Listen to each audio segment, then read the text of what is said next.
In short कर्क्स decision model जो है, इसमें क्या क्या पॉइंट्स बन सकते, इसमें क्या बताना चाहता था, उसके बाद इसका बेसिस क्या था, उसके बाद जो है इसमें एक चीज़ जो रह गई थी बताने, वो यही है कि क्या कहना चाहते हैं कि कोई भी चीज़ बियॉन्ड परसीव्ड वर्ल्ड नहीं है, परसीव्ड जो एनवायरनमेंट है उसके बियॉन्ड नहीं है।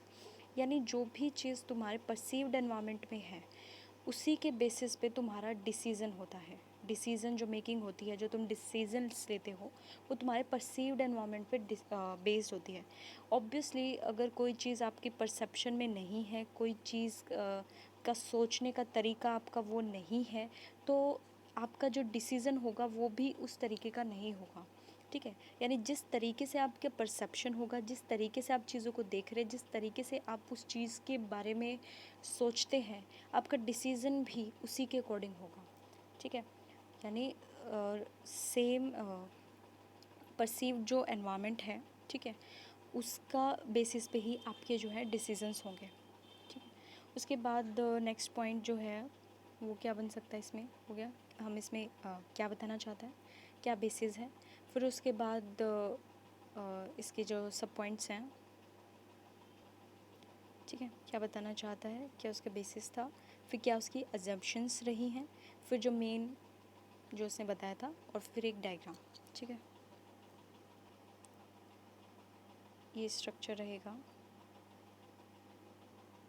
उसके बाद आता है Brookfield system model. Brookfield system model जो था वो ब्रुकफील्ड ने दिया है। ठीक है, किसके सिमिलर है, ये प्रेड से सिमिलर है। प्रेड का जो बिहेवियरल मैट्रिक्स था उससे सिमिलर है।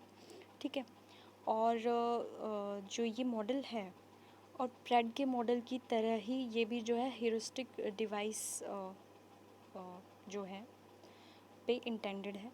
ह्यूरिस्टिक डिवाइस बेसिकली किसी भी डिसीज़न को लेने के लिए जो शॉर्टेस्ट शॉर्टकट्स जो आप लेते हो, मेंटल शॉर्टकट्स क्विक डिसीजंस के लिए, उस पे बेस्ड है। और ये बेसिकली अगर आप ग्रुप ऑफ पीपल या इंडिविजुअल के लिए देखोगे तो ये इतने ज़्यादा एप्लीकेबल नहीं होते, लेकिन जनरल लेवल पे जो है ये सही रहते हैं।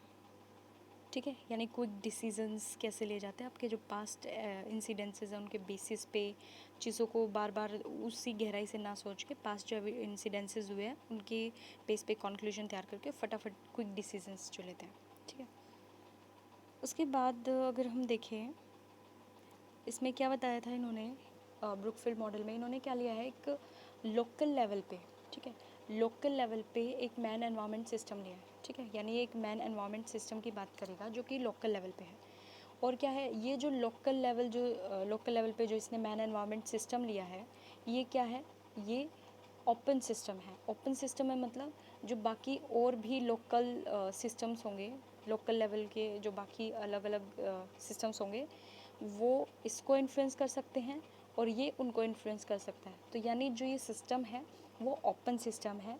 यानी एक जो लोकल लेवल पे जो मैन एनवायरनमेंट सिस्टम है वो बाकियों को, बाकी जो मैन एनवायरनमेंट सिस्टम है दूसरा, उसको इफ़ेक्ट कर सकता है और उससे इफ़ेक्ट हो सकता है।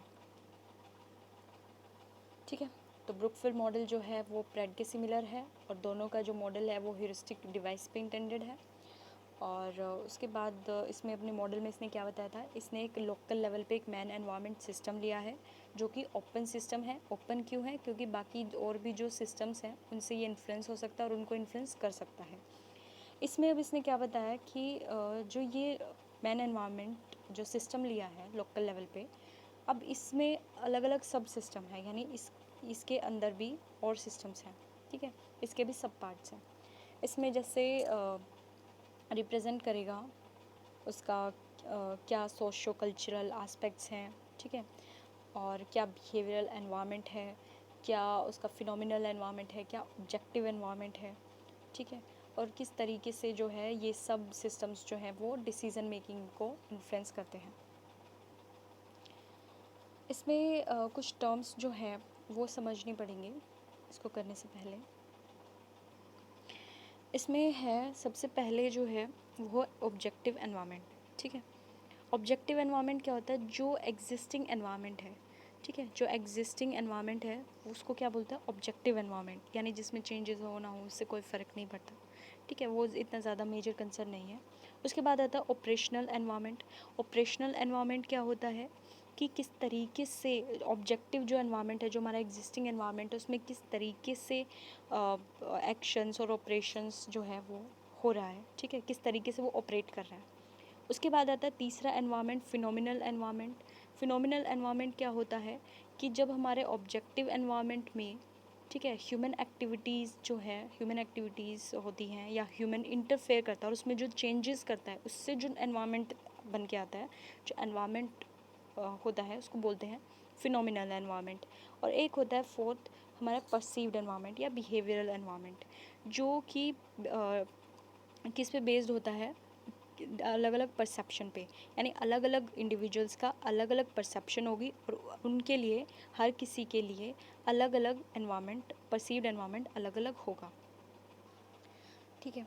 तो जो परसीव्ड एनवायरनमेंट होता है, परसीव्ड एनवायरनमेंट जो है वो अलग अलग लोगों के लिए अलग अलग होगा, अलग अलग इंडिविजुअल्स के लिए अलग अलग होगा, ठीक है।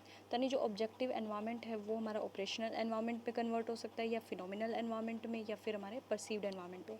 जो परसीव्ड एनवायरनमेंट है उसको चेंज होने के लिए ज़रूरी नहीं है कि बाकी एनवायरनमेंट में चेंज हो तभी मेरा परसेप्शन चेंज होगा, नहीं। वो इनमें चेंज हुए बिना भी मेरा परसीव्ड एनवायरनमेंट जो है, मेरी परसेप्शन जो है, मेरे परसेप्शन के अकॉर्डिंग जिस तरीके का एनवायरनमेंट मैं सोचती हूँ, जो एग्जिस्टिंग एनवायरनमेंट के बारे में जैसे मेरी राय है, वो ज़रूरी नहीं है कि वो इनमें चेंज आए तभी चेंज होगी, ठीक है। तो परसीव्ड एनवायरनमेंट जो है इनमें चेंज हुए बिना भी चेंज हो सकता है।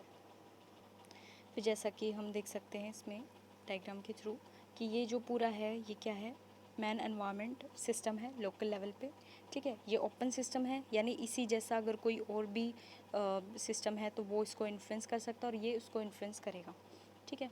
उसके बाद इसमें फिर सब सिस्टम्स हैं, इसमें अलग अलग पार्ट्स हैं इसके। इसमें ऑब्जेक्टिव एनवायरनमेंट होगा, परसीव्ड एनवायरनमेंट होगा, एक्शन सब सिस्टम होगा, ऑपरेशनल सब सिस्टम होगा, ठीक है। यानी ऑब्जेक्टिव जो एग्जिस्टिंग है, फिर परसेप्शन के अकॉर्डिंग लोगों के पास जो इन्फॉर्मेशन है उसके बेसिस पे उसने क्या परसेप्शन बना रखे है उसके बारे में, या ऑपरेशनल उसमें किस तरीके से एक्शंस हो रहे हैं उस बेसिस पे जो एनवायरनमेंट है, ठीक है। उसके बाद इसमें क्या बताता है वो, इसमें क्या कहता है कि मानते हैं कि कोई कम्युनिटी है, ठीक है, कोई ग्रुप ऑफ पीपल है, उसको उन्होंने क्या किया, मान लेते हैं कि इमेजिन कर लो कि एक जो ग्रुप ऑफ पीपल है वो उसको नए एनवायरनमेंट में भेज दिया, ठीक है, यानी एक नए एनवायरनमेंट में भेज दिया। वहाँ पे उसका ऑब्जेक्टिव एनवायरनमेंट अलग होगा, फिनोमिनल एनवायरनमेंट अलग होगा, वहाँ पे उसका ऑपरेशनल एनवायरनमेंट अलग होगा, उसका परसीव्ड एनवायरनमेंट अलग होगा, ठीक है, अलग अलग चीज़ें होंगी, ठीक है। इसमें अब मान लो कि एक जो ग्रुप ऑफ पीपल गया, उन्होंने क्या किया, जो भी उनके पास इंफॉर्मेशन थी उसके बेसिस पे उन्होंने क्या किया, उसमें चेंजेस किए, जो ऑब्जेक्टिव एनवायरनमेंट था वहाँ पे उसमें चेंजेस किए, और उन चेंजेस करके जो भी अपनी जो परसेप्शन थी उसमें थोड़ा बहुत इम्प्रूवमेंट की या डेवलपमेंट की, ठीक है। तो उन्होंने चेंजेस किए और उनको नई नई चीज़ें पता चली, नया नया उनका परसेप्शन जो है बिल्डअप होता गया, नई नई चीज़ें उनको पता चलती गई। लेकिन दूसरी तरफ क्या हो, दूसरी तरफ एक ग्रुप ऑफ पीपल है, उन्होंने क्या किया, वो नए एनवायरनमेंट में गए लेकिन उन्होंने उस एनवायरनमेंट में कोई चेंज नहीं किया, उन्होंने कुछ भी चेंज नहीं किया। तो उन अगर वो चेंज नहीं करेंगे तो नई चीज़ों को एक्सप्लोर नहीं करेंगे, उनका डेवलपमेंट नहीं होगा, वो नई चीज़ों को जानेंगे नहीं, उनका परसेप्शंस जो होगा, जो परसीव्ड एनवायरनमेंट होगा वो चेंज नहीं होने वाला, ठीक है।